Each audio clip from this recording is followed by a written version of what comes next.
आज हम शुरू करते हैं वर्कशीट नंबर 5। ये वर्कशीट आपकी 8th क्लास की है, इसको मैं बना रही हूँ, आप लोग ले लेंगे। एसएसटी की है ये, और इंग्लिश और हिंदी दोनों मीडियम में आई है, तो मैं दोनों में बनाऊंगी, आप लोग को आसानी से मिल सके। इसके लिए मैं प्लेलिस्ट में इसे ऐड कर देती हूँ, तो आप लोग प्लेलिस्ट से ही लिया करें। चलिए शुरू करते हैं। तो आप लोग इसे पहले अच्छे से लेबल कर लेंगे, वर्कशीट नंबर डाल देंगे, अपना विषय डाल देंगे, क्लास, अपना नाम, अपने क्लास टीचर का नाम और डेट आप लोग लिख लेंगे।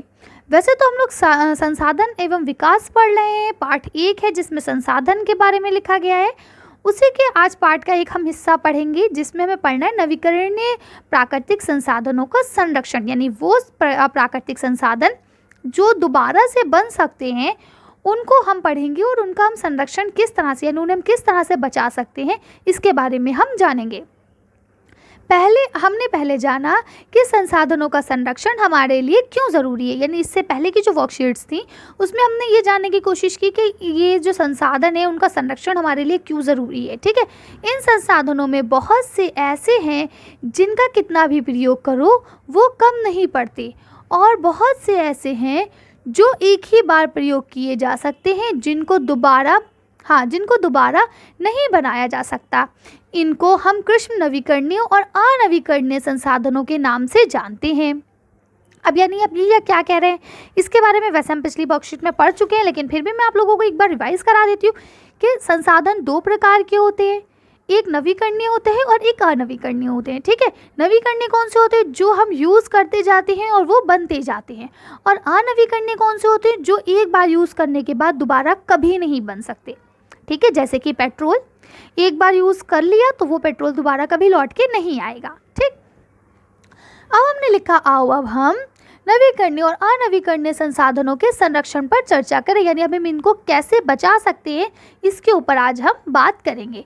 नवीकरणीय संसाधन यानी वो संसाधन जो शीघ्र से नवीकृत अथवा पूर्व अवस्था में हो जाते हैं, लेकिन फिर भी कुछ नवीकरणीय संसाधनों जैसे जल, मृदा, वायु और वन का लापरवाही से उपयोग उनके भंडार को प्रभावित कर सकता है। यानी कि ठीक है, जल, मृदा, वायु, वन, ये सारी चीज़ें दोबारा से होने वाली हैं, हम मानते हैं, लेकिन अगर हम ये सोच के इसका लापरवाही से इस्तेमाल करना शुरू कर दें कि ये तो दोबारा से हो जाएंगी तो हमें क्या प्रॉब्लम है ना, तो उसमें क्या होता है, बहुत ज़्यादा फिर ये ख़त्म हो जाएंगे और हमको ही प्रॉब्लम फेस करना पड़ेगी। इससे इनका जो भंडार है, यानी कि जो इनकी मात्रा हमारे पास उपलब्ध है उसमें कमी आएगी, बल्कि ये ख़राब होते चले जाएंगे। इसी तरह से लिखा है जल की कमी और प्राकृतिक जल स्रोत का सूखना आज विश्व के बहुत से भागों में एक बड़ी समस्या है। यानी जो जल हमें गॉड ने दिया है वो धीरे धीरे सूख रहा है, बल्कि आपको पता है पहले कितनी बारिश हुआ करती थी, अब बारिश ने भी होना कम कर दिया सिर्फ हमारी वजह से। हमारे ही कुछ ऐसे प्रयोग होते रहते हैं, कुछ ना कुछ साइंटिस्ट इन करते रहते हैं ऐसे इन्वेंशंस वगैरह, जिसकी वजह से ऐसा हो रहा है। उसी प्रकार भूमि की खुदाई और जंगलों की लगातार कटाई से प्राकृतिक आपदाओं का बार बार दस्तक देना मानव जीवन के लिए बहुत बड़ी परेशानी खड़ी कर सकता है। ये भी बिल्कुल ठीक बात है, जो पेड़ वगैरह होते हैं ना, ये हमारे लिए कई प्रकार की प्राकृतिक आपदाओं को आने से रोकते हैं। जब हम ये चैप्टर पढ़ेंगे तब हम आपको और डीपली समझाएंगे इस बारे में। अभी फ़िलहाल आप सिर्फ इतना समझिए कि जो भी चीज़ गॉड ने हमें गिफ्ट के तौर पे दी है वो हर चीज़ हमारे लिए इम्पॉर्टेंट है, और हमें उसको समझ के और सोच के उसका इस्तेमाल करना चाहिए। यदि हम उसका बिना सोचे समझे, बिना प्लान बनाए उसका इस्तेमाल करते हैं तो वो एक दिन ख़त्म हो जाएगी और हमारी आने वाली पीढ़ी, बल्कि हम ही को आगे चल के वो चीज़ नहीं मिलेगी, जिसकी वजह से हमारा जीवन खतरे में पड़ सकता है। अब हम यहाँ पढ़ते हैं, आओ पता लगाएं और सूची बनाएं। अब यहाँ लिखा है पहला क्वेश्चन आपको, अगर धरती पर पीने योग्य जल कम हो जाए तो इसका आपके जीवन पर क्या प्रभाव होगा। यानी अगर पानी जो पिया जाता है वो ख़त्म हो जाए या कम हो जाए तो आपके जीवन पर इसका क्या प्रभाव पड़ेगा। चलिए तो इसका आंसर हम लोग देख लेते हैं। आप इसका आंसर यहाँ से लिखेंगे कि यदि पृथ्वी पर पीने का पानी कम हो जाएगा तो हमारे लिए जीवन बहुत मुश्किल हो जाएगा, पानी के बिना जीवन संभव नहीं है। तो मैंने एक बिल्कुल सरल और सिंपल सा आपको आंसर बताया है।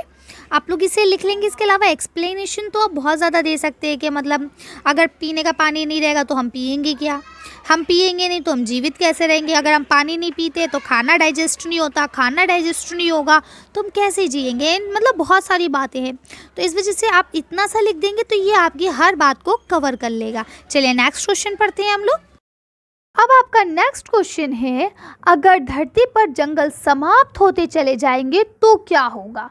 यानी अगर सारे जंगल एक एक करके ख़त्म होते चले जाएंगे, वहाँ पे फैक्ट्रीज, हम अपने रहने के लिए मकान, फ्लैट्स, ये सब चीज़ें बनाने लगेंगे, शॉपिंग कॉम्प्लेक्स ये सब बनाएंगे, तो जंगल जो है वो समाप्त हो जाएंगे। और जब जंगल समाप्त होंगे तो इसका हमारे जीवन पे प्रत्यक्ष रूप से या अप्रत्यक्ष रूप से क्या प्रभाव पड़ेगा, उसको देख लेते हैं। चलिए इसका आंसर यहाँ से लिखेंगे कि हमारे जीवन में जंगल बहुत अहम भूमिका निभाते हैं, कई आपदाओं को आने से रोकते हैं, ठीक है। इसके अलावा हमको साफ़ हवा, फल, सब्जियाँ आदि देते हैं।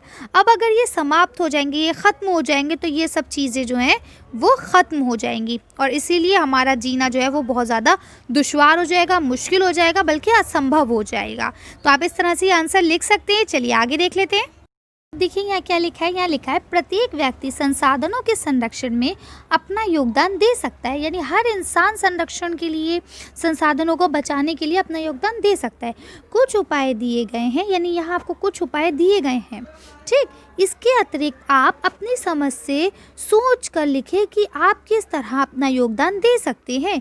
चलिए तो अब हम लोग इसे पढ़ लेते हैं। देखिए यहाँ पहले हम जल संरक्षण को पढ़ते हैं। तो क्या लिखा है, पीने के पानी को गाड़ी धोने, सड़क धोने के काम में ना लाना, ठीक है।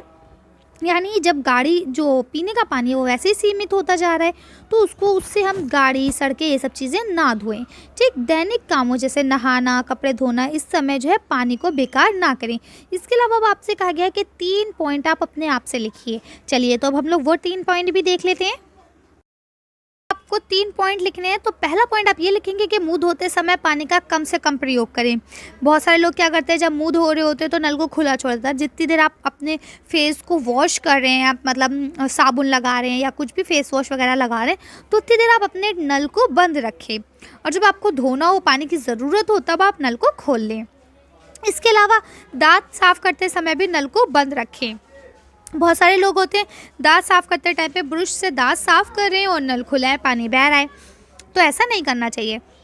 इसके अलावा बर्तनों को धोते समय हमें नल से नहीं धोना चाहिए, बल्कि एक बाल्टी में या किसी बड़े बर्तन में पानी लेके अच्छे से साफ़ करना चाहिए, जिससे पानी को भी बचा सकें और बर्तन भी साफ़ हो जाएं, ठीक है। तो इस तरह से आप इसका आंसर यहाँ से यहाँ तक पूरा लिख लेंगे। चलिए अगला देख लेते हैं हम लोग। अब आपका अगला यहाँ क्या लिखा है, भूमि या मृदा संरक्षण का। तो पहला पॉइंट आपको दे रखा है, उपजाऊ भूमि को कृषि कार्य के लिए ही प्रयोग करना। दूसरा, बंजर या कम उपजाऊ भूमि को मकान बनाने या उद्योग स्थापित करने के लिए प्रयोग करना। यानी जो भूमि जो है, जो उपजाऊ है, वहाँ पे खेती ही करें, और जो थोड़ी कम उपजाऊ है या नहीं हो सकती वहाँ खेती, तो उस जगह पे हमें मकान या फैक्ट्री बना लेनी चाहिए। इसके बाद प्लास्टिक का उपयोग ना करें। क्यों? क्योंकि प्लास्टिक मिट्टी के अंदर अगर जाती है तो वो गलती नहीं है, वो उल्टा मिट्टी को दूषित करती है। अब बच्चे इसके 2 पॉइंट। चलिए इसके बाकी के 2 पॉइंट भी हम लोग पढ़ लेते हैं। अब देखिए इसका आंसर आप यहाँ से लिख लेंगे कि कीटनाशक का इस्तेमाल कम करना, इससे भी मृदा प्रदूषण बढ़ जाता है, ठीक है। देखिए जो कीटनाशक की दवाइयाँ होती हैं, जो खेतों में कीड़े मकोड़ों को मारने के लिए डाली जाती हैं, वो भी मृदा को प्रदूषित करती है, तो उनका भी कम से कम इस्तेमाल करना। इसके अलावा जो ज़मीन खाली पड़ी है उस जगह पे वृक्ष लगाना, या सड़कों के किनारे भी वृक्ष लगाना है। इससे जो है हमारा क्या होगा, वृक्ष ज़्यादा से ज़्यादा बढ़ेंगे तो ज़मीन जो हमारी अच्छी होती चली जाएगी। तो इस तरह से आप लोग इसका भी आंसर लिख सकते हैं। चलिए नेक्स्ट क्वेश्चन देखते हैं। यहाँ नेक्स्ट लिखा है वायु का संरक्षण, यानी हवा का हम कैसे संरक्षण कर सकते हैं। तो नंबर 1 क्या है, प्लास्टिक या पत्तों का, यानी जो भी चीज़ें किसी भी प्रकार के दूसरे पदार्थों का, उन्हें ना जलाया जाए, ठीक है। दूसरा क्या लिखा है, पौधे लगाना व पत्तियों को ना तोड़ना, यानी पौधे लगाएं और पत्तियों को ना तोड़ें। अब आगे के 3 पॉइंट्स जो है इसको भी हम लोग देख लेते हैं कि हम किस तरह से हवा को साफ कर सकते हैं, हवा को बचा सकते हैं। चलिए आगे के 3 पॉइंट देखते हैं। इसका आंसर यहाँ से लिखेंगे कि फैक्ट्री के भीतर से निकलने वाली गैसों पर रोक लगाना, यानी बहुत सारी गैसें जो फैक्ट्री से निकलती हैं और डायरेक्ट निकलती चली जाती हैं और जाके वायु को प्रभावित करती है, गंदा करती हैं, तो उस पर भी हमें रोक लगवानी चाहिए गवर्नमेंट से कह के, कि या उनसे कहो कि भाई आप लोग फिल्टर का इस्तेमाल करें, हवा को प्योरीफाई करके आसमान में छोड़ें। इसके अलावा जो हम लोग एसी और फ्रिज घर में इस्तेमाल करते हैं उसमें से एक गैस निकलती है सीएफसी करके, वो भी बहुत ज़्यादा हमारी हवा को, ओजोन लेयर को बहुत ज़्यादा नुकसान पहुंचाती है। तो उसका भी कम से कम इस्तेमाल करना, या कुछ ऐसे टेक्नोलॉजी को ढूंढना जिसमें एसी और फ्रिज के अंदर से सीएफसी गैस ना निकले।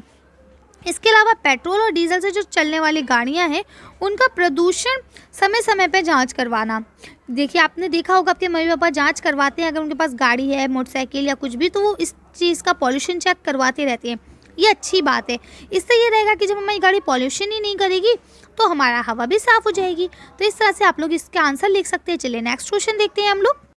अब इसका देखिए, यहाँ दिखा है अगला आपका वनों का संरक्षण। अब इसका पहला पॉइंट क्या है, कागज़ को ना फाड़ा जाए तो पेड़ों की कटाई नहीं होगी, क्योंकि कागज़ पेड़ से बनते हैं। तो अब आपको बिल्कुल क्लियर बात है कि अगर हम कागज़ों को ना फाड़ें, बिना वजह ना यूज़ करें, तो क्या है, पेड़ बचेंगे। ठीक है। इसके अलावा किसी के जन्मदिन आदि कार्यक्रमों में पौधा उपहार में देना, तो ये भी अच्छी बात है कि पौधों को उपहार में दिया जाए, लोग अपने घर में पौधे लगाएं। ठीक है। इसके अलावा अब आपको 3 पॉइंट और बताने हैं जिससे हम वनों का संरक्षण कर सकते हैं, यानी वनों को हम बचा सकते हैं। चलिए, तो इसका आंसर देख लेते हैं हम लोग। अब इसका पहला पॉइंट ये लिखेंगे कि यदि ज़रूरत के लिए आप एक वृक्ष को काटते हैं तो उसके बदले में कम से कम 4 वृक्ष लगाएं। ठीक। दूसरा क्या, बच्चों को वृक्ष की ज़्यादा से ज़्यादा अहमियत बताएं कि वो उनके लिए किस तरह से अच्छा है, किस तरह से ये हमारे जीवन में क्या क्या योगदान दे रहे हैं वृक्ष। ठीक है। जिससे उनके मन में भी पेड़ लगाने की भावना जगे। पेड़ों द्वारा बनाई गई वस्तुओं का कम से कम प्रयोग करें। क्यों? क्योंकि अगर हम पेड़ों के द्वारा बनाई गई वस्तुओं की जो ऑप्शनल वस्तुएं ना, कि जैसे मान लीजिए अब आप एक तरह से, ये छोटे बच्चे हैं, उनको आप कागज़ देते हो, कॉपी देते हो, वो फाड़ते हैं, ख़राब करते हैं। इससे अच्छा आप उन्हें स्लेट और चॉक दे दीजिए। तो ये इसका ऑप्शनल यूज़ हो गया ना, कि अगर आप इससे यूज़ नहीं करना चाहते तो आप इसको यूज़ कीजिए। जब इसको यानी स्लेट और चॉक का यूज़ करेंगे तो क्या होगा, आपके जो पेड़ हैं वो बचेंगे। तो इस तरह से आप ये सारा आंसर लिख सकते हैं। चलिए नेक्स्ट क्वेश्चन देखते हैं हम लोग। अब देखिए, आपको प्रश्न दिया गया है। पहला प्रश्न है, नवीकरणीय संसाधन किन्हें कहते हैं। चलिए इसका आंसर हम लोग देख लेते हैं। इसका आंसर यहाँ से लिखेंगे, वे संसाधन जो शीघ्रता से नवीकृत अथवा पूर्व अवस्था में हो जाते हैं उन्हें नवीकरणीय संसाधन कहते हैं, जैसे जल, मृदा, वायु व वन। ठीक है। तो इस तरह से आप यहाँ से यहाँ तक पूरा आंसर लिख लेंगे। अब देखिए, मैं आपको सारे आंसर समझाने की कोशिश करती हूँ। अगर फिर भी आपको कोई चीज़ समझ में नहीं आती है तो आप लोग मुझे कमेंट्स करके पूछ सकते हैं। चलिए आगे देख लेते हैं हम लोग। पे आपका प्रश्न नंबर 2 दिया गया है, पानी के दुरुपयोगों को कैसे रोका जा सकता है, यानी पानी का जो हम लोग गलत इस्तेमाल कर रहे हैं उसको हम कैसे रोक सकते हैं। चलिए इसका आंसर देख लेते हैं। अब आप इसका आंसर यहाँ से लिख सकते हैं कि पीने के पानी से गाड़ी या सड़क वगैरह ना धोएं। ठीक है। इसके अलावा दैनिक जीवन में जो चीज़ें हमें काम करते हैं उनको, पानी को हम बेकार ना करें उनसे। देखिए, ये ऊपर अभी आप सब पढ़ के आ चुके हैं। क्वेश्चन आपको घुमा के पूछा जाता है, आंसर आपका सेम वही होता है हर बार। तो यही क्वेश्चन हमने पहले वाले आंसर की तरह ही आपको दे दिया कि पानी को हम कैसे बचा सकते हैं। भाई, पानी को वेस्ट ना करें, जहाँ जितनी ज़रूरत है उतना ही पानी इस्तेमाल करें। तो इस तरह से आप ये आंसर लिख सकते हैं। चलिए नेक्स्ट क्वेश्चन देखते हैं हम लोग। आपका प्रश्न नंबर 3 है, जंगल के संरक्षण के लिए आप क्या सुझाव है, यानी अब आपके क्या सुझाव है, आप कैसे जंगल को बचा सकते हैं। चलिए इसका आंसर देख लेते हैं हम लोग। अब इसका आंसर यहाँ से लिखेंगे कि कागज़ों को ना फाड़ा जाए तो पेड़ों की कटाई नहीं होगी, और अगर कटाई नहीं होगी तो उससे क्या होगा, हमारे जंगल सुरक्षित रहेंगे। किसी को जन्मदिन पे अगर हम पेड़ों वगैरह देते हैं या कोई भी कार्यक्रम है उसमें हम पेड़ को उपहार के तौर पे देंगे तो उससे भी हमें फ़ायदा होगा। पेड़ लगेंगे, लोगों को पेड़ की खूबियाँ पता चलेंगी और फिर उससे हमारे जंगल जो है वो संरक्षित होना अपने आप शुरू हो जाएंगे। चलिए नेक्स्ट क्वेश्चन देख लेते हैं हम लोग। आपका लास्ट क्वेश्चन प्रश्न नंबर 4 है, भविष्य के लिए संसाधन संरक्षण क्यों ज़रूरी है, यानी भविष्य के लिए हमें संसाधनों का बचाना क्यों ज़रूरी है, उससे हमें क्या फ़ायदा या क्या नुकसान है अगर हम भविष्य में संसाधनों को बचा रहे हैं भविष्य के लिए। चलिए तो इसका आंसर देख के वीडियो को फिनिश करते हैं हम लोग। तब आप इसका आंसर यहाँ से लिखेंगे, भविष्य के लिए संसाधन संरक्षण इसलिए ज़रूरी है क्योंकि अगर हम संसाधन खत्म हो जाएंगे तो जीवन हमारा असंभव हो जाएगा। ठीक है। आने वाली पीढ़ियों को काफ़ी समस्याओं का सामना करना पड़ेगा। देखिए क्या है, अगर संसाधन खत्म होते चले जाएंगे तो बहुत सारी चीज़ें ऐसी जिनका इस्तेमाल भी खत्म हो जाएगा, और फिर उससे क्या होगा, हमारी ज़िंदगी में दुश्वारियाँ पैदा हो जाएंगी, मुश्किलें आ जाएंगी। तो इसलिए हमें संसाधन का सोच समझ के और एक प्लानिंग के साथ इस्तेमाल करना चाहिए ताकि उसका हम भी काफ़ी लंबे समय तक इस्तेमाल करें और आने वाली जनरेशन जो है वो भी उसका मतलब इस्तेमाल कर सके। चलिए, तो आज की वर्कशीट को हम लोग यहीं खत्म करते हैं। आज की वीडियो में बस इतना ही। अगर आपको हमारी वीडियो पसंद आई हो तो प्लीज़ इसे लाइक और शेयर करें। अगर अभी तक आपने हमारे चैनल को सब्सक्राइब नहीं करा तो प्लीज़ हमारे चैनल को सब्सक्राइब करें। Thank you for watching.